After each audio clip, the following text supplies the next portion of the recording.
Buenos dias, bienvenue sur cette vidéo. Vous avez vu que le temps se prête aujourd'hui à faire des vidéos en intérieur. Alors sachez que dans le Paraguay, le temps change vite. Il y avait un très beau soleil pendant quelques jours et du jour au lendemain, voilà, c'est pluie, la température a baissé à 10 degrés, c'est comme ça. Donc aujourd'hui, de quoi je vais parler? Je vais parler, c'est certains commentaires qui m'ont donné un peu cette inspiration sur ce que je fais exactement, parce qu'il y en a qui ne comprennent pas trop. Effectivement, quand vous regardez sur YouTube des gens qui vous parlent du Paraguay, vous avez 90% de gens qui vous parlent du Paraguay, d'accord, des youtubeurs, des jeunes, des moins jeunes, etc., qui vous parlent des résidences. Parce que eux, c'est des professionnels, ils vous vendent de la résidence. Ils vont vous vendre de l'immobilier, ils vont vous vendre des parcours touristiques. Moi, je ne suis pas dans ça, d'accord. Je fais des vidéos pour vous informer, je vais vous expliquer pourquoi. Quand j'étais en République Dominicaine, ça commençait comme ça. Quand il y avait l'époque du Covid en 2020, j'ai commencé à faire des vidéos pour expliquer aux gens qu'il y avait, si vous préférez, des pays où on pouvait vivre plus librement, même avec le Covid. Ça a commencé comme ça et ensuite, donc j'ai reçu pas mal d'expats qui sont venus s'expatrier en République Dominicaine. Mais ma seule motivation, c'était pour vous expliquer, à vous, métropolitains, québécois, belges, suisses, etc., qu'il y a des pays qui ne fonctionnent pas comme l'Europe. L'Europe, vous n'êtes pas le centre du monde. Donc c'était ça l'objectif. Et donc aujourd'hui, quand je suis arrivé ensuite au Paraguay, donc j'ai eu, je vous expliquais, j'avais eu pas mal d'attentes, je me suis un peu emmerdé sur Ascension, hein, parce que c'était un calvaire d'attendre 5 mois la cédula pour pouvoir commencer à bouger. Aussi, bon, j'avais des problèmes familiaux à régler. Donc j'ai commencé un peu à faire des vidéos dans ce sens-là, en vous expliquant que le Paraguay, c'est pas seulement Ascension, parce que tous les autres vous parlent d'Ascension. En général, c'est toujours Ascension ou Incarnation. Voilà, il y en a un peu sur Incarnation, mais les trois quarts, c'est sur Ascension. Et moi, je me suis rendu compte, d'après mon profil, bien sûr, moi, particulièrement, qu'il y avait aussi une vie à côté d'Ascension, dans le monde rural, et moi j'ai trouvé beaucoup d'intérêt dans cette zone rurale. Et quand je me suis un peu intéressé, rapproché, j'ai vu que ces gens-là, beaucoup vivaient en communauté, que ce soit les Allemands, les Suisses, les Canadiens, etc. Il y avait beaucoup de communautés comme ça, c'est fermé, mais ça marchait comme ça. Vous avez les Paraguayens, les Guaranis, vous avez voilà, plein de communautés étrangères qui vivent comme ça. Et donc, à partir de ce moment-là, je me suis dit, ça serait bien qu'on fasse une petite communauté. Pourquoi? Parce que malgré tout, vous savez, quand vous faites des vidéos sur YouTube, comme vous regardez, vous êtes intéressé pour quitter votre pays, vous recherchez des informations. D'accord? Déjà, des informations, il n'y en avait pas trop justement sur le monde rural, ça c'est un fait.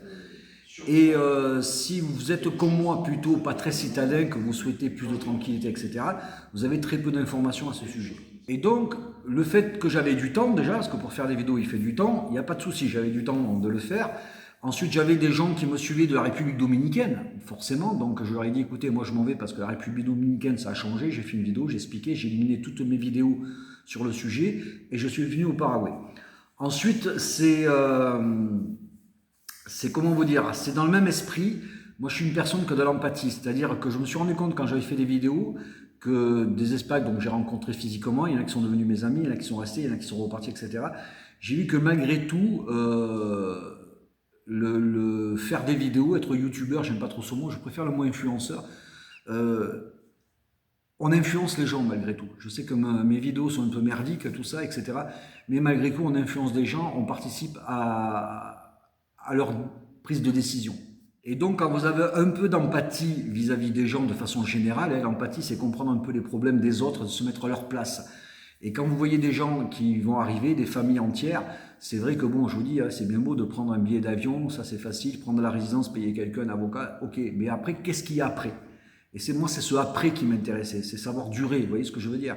C'est le après qui est important, je veux dire, résidence, prendre un billet d'avion, etc., tout le monde sait le faire. Et quand vous avez effectivement la barrière de la langue, que vous n'avez aucun soutien sur place, là, je pense que c'est très difficile, surtout quand vous partez célibataire, c'est encore, ça peut se faire, c'est beaucoup plus facile, il suffit de prendre allez, une copine, elle va vous assister, ça c'est facile à faire, je veux dire, qu'on est célibataire, c'est beaucoup plus facile. Mais quand vous arrivez en famille, il y a quand même la responsabilité des enfants, de votre épouse, avec des décisions à prendre à deux, etc., etc. Donc c'est pas facile. Et si vous ne parlez pas donc l'espagnol, c'est encore plus difficile parce qu'ici plus qu'ailleurs, ça fonctionne beaucoup avec le bouche à oreille. Alors, si vous n'avez pas la bouche pour parler, les oreilles pour entendre, c'est encore plus difficile et encore plus à la campagne. Voilà, ça je tenais à vous le dire. Et c'est pour ça que je continue à faire des vidéos sur cas à couper, sur le monde rural, pour justement vous donner un coup de main à ce niveau-là. Par empathie, c'est vraiment la seule chose qui va me motiver à le faire. Au début, je pensais que c'était du patriotisme. En tant qu'ancien militaire, je me suis dit, bon, je suis peut-être au fond de moi encore un peu patriote, j'ai envie des gens, mais enfin, non, c'est pas ça. C'est surtout par empathie, parce que je vous dis, on prend quand même des responsabilités lorsqu'on fait des vidéos. Moi, je prends des responsabilités quand je fais des vidéos. Je dis, je peux participer à votre prise de décision. Et donc, je fais en sorte de vous donner les bons côtés, les mauvais côtés du Paraguay, et surtout essayer de vous accompagner si vous voulez venir à Caacupé. Pourquoi? Parce que quoi qu'il en soit, lorsque vous décidez de partir, de venir au Paraguay, je vous conseille fortement de rester, de toute façon vous n'avez pas le choix, de rester quelques temps sur Asunción.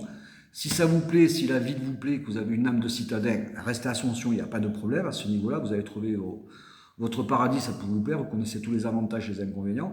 Mais par contre, si vous êtes comme moi, pas très attiré par la ville, pas trop citadin, plutôt à la campagne, vous cherchez plutôt la tranquillité, notre mode de vie, c'est là que je peux vous proposer mes services qui sont gratuits, je le répète. Par exemple, aujourd'hui, je vous donne un exemple que vous comprenez bien. Si vous voulez visiter Caacupé, aujourd'hui, vous y allez. Vous pouvez regarder sur Airbnb, vous pouvez regarder sur Google Maps combien il y a d'hôtels, etc. Vous allez en trouver très peu. Alors qu'il y en a quelques-uns quand même. Vous allez en trouver très peu parce qu'ils n'apparaissent pas sur les réseaux sociaux. Parce que ça marche surtout en bouche à oreille. Et justement, quand vous allez trouver par exemple une location de maison à moyen ou court terme, ça va être très difficile d'en trouver également. D'accord? C'est que par le bouche à oreille qu'on peut en trouver en demandant à Pierre-Paul Jacques, à une communauté allemande, etc., s'ils n'ont pas, etc. Donc aujourd'hui, ce que je fais pour vous, si vous voulez venir visiter Caacupé et après rayonner autour de Caacupé, si vous voulez voir d'autres villages, c'est déjà vous trouver un logement. Ce que j'ai fait déjà pour une famille de Belges qui va venir mercredi, j'aurais trouvé un logement chez un Allemand, d'accord, qui paraît correct, je connais, j'ai déjà vu, à un prix très correct. Ensuite, où je peux vous aider, c'est trouver une voiture de location. Pareil, vous allez arriver ici, moi j'ai pas vu une agence de voiture de location, voilà, ou de moto ou quoi que ce soit. Il n'y a aucune agence. Alors, quand vous arrivez ici, si vous n'avez pas de voiture, vous êtes mort, il faut une voiture. Par une agence paraguayenne avec assurance et tout. Voilà, moi ce que je peux vous faire, c'est ça, c'est vous aider déjà à vous permettre de découvrir un peu cette zone. C'est tout ce que je peux faire dans l'immédiat. Et à partir de ce moment-là, si effectivement vous avez visité, vous avez passé 15 jours, un mois, voire plus ici, je pense que vous allez être en mesure de prendre des bonnes décisions, c'est-à-dire rester à Asunción, rester dans une zone semi-rurale ou rurale. Mon rôle s'arrête là. Maintenant, si vous êtes plusieurs à venir à Caacupé, ce qui serait super, après on pourra créer une communauté, un groupe d'amis, etc., ce qui peut être une bonne chose. D'accord? Parce que vous, quand vous allez venir ici, au bout de 6 mois, vous allez pouvoir aider d'autres peut-être francophones, belges, suisses, français, etc., qui veulent venir. C'est ça qui est intéressant. Et c'est ce que font toutes les communautés ici. Les Allemands font ça. Les Allemands, ils ont une grosse communauté. Les Espagnols aussi. Ils ont un groupe WhatsApp qui fait je ne sais pas combien de personnes. Je crois qu'ils en font... C'est un groupe WhatsApp qui fait 200 ou 300, parce que j'ai discuté avec un Espagnol hier. Voilà, mais si on n'a pas... Donc si on fait ça, c'est bien. C'est pour faciliter la vie. Pourquoi? Parce que encore, c'est une prise de responsabilité. Quand on fait des vidéos YouTube, je dis, je suis pas en train de vous vendre des résidences, je suis pas en train de vous vendre pour l'instant de l'immobilier. Voilà, je peux vous dire, voilà, prendre la résidence, ça coûte autant, tu me payes tant, après démerde-toi. Voilà, moi, c'est pas mon état d'esprit. Malgré tout, je tiens à préciser aussi que depuis peu de temps, je suis agent immobilier, je me suis inscrit à tant qu'agent immobilier, et là, je cherche effectivement des terrains qui pourraient vous correspondre pour différents projets que je vous parle en privé. D'accord? Donc là, c'est une activité professionnelle que je vais avoir. Alors, en général, vous ne voyez pas ma tête. Je vais vous faire plutôt des diaporamas. Je dis voilà, il y a un terrain à tel prix, etc. Mais toute la partie que je vous dis, que je vous aide pour essayer de venir découvrir autre chose que la capitale, mais je le fais par empathie, uniquement pour ça. D'accord? Moi, il n'y a pas histoire de commission avec l'ouvreur de voiture, de maison avec les locations, je ne prends rien du tout. C'est juste pour vous donner le service, pour vous donner l'opportunité de voir autre chose qu'Asunción. Voilà, j'espère que vous avez compris. Maintenant, si on fonde une communauté plus tard, bon, ça ne va pas se faire du jour au lendemain, à mon avis, tant mieux, c'est pas plus mal. Hein. Pourquoi il n'y aurait pas des communautés françaises alors qu'il y a des communautés de tout ici? Voilà, donc maintenant, si vous avez compris le but de mes vidéos, super. D'accord, je suis ni communiste, ni vendeur de quoi que ce soit pour l'instant, il n'y a pas de souci. Moi, ce que je vous conseille, c'est donc de vous inscrire sur mon site à la rubrique Contact si vous voulez recevoir des vidéos en privé, je le répète. Je vais en faire parvenir de plus en plus parce que je suis en train de monter des projets qui pourront vous intéresser. C'est surtout dans le locatif sur Caacupé, je vous le dis déjà. Parce que ça peut être très intéressant, comme je dis, il y a un gros manque au niveau locatif, ça je peux vous en parler, j'en ai parlé encore hier avec des Espagnols. Donc inscrivez-vous, je vous envoie des vidéos en privé, donc il suffirait de cliquer sur le lien. Si vous avez des questions, pareil, vous avez mon WhatsApp, allez sur mon site vivreparaguay.fr, vous avez un maximum d'infos et toutes mes vidéos en général sur ce site. Et puis voilà, quoi, je vous dis à la prochaine et on se reverra bientôt donc, pour une vidéo qui est en préparation sur l'immobilier, toujours pareil. Ok? Allez, bonne continuation et je vous dis à bientôt.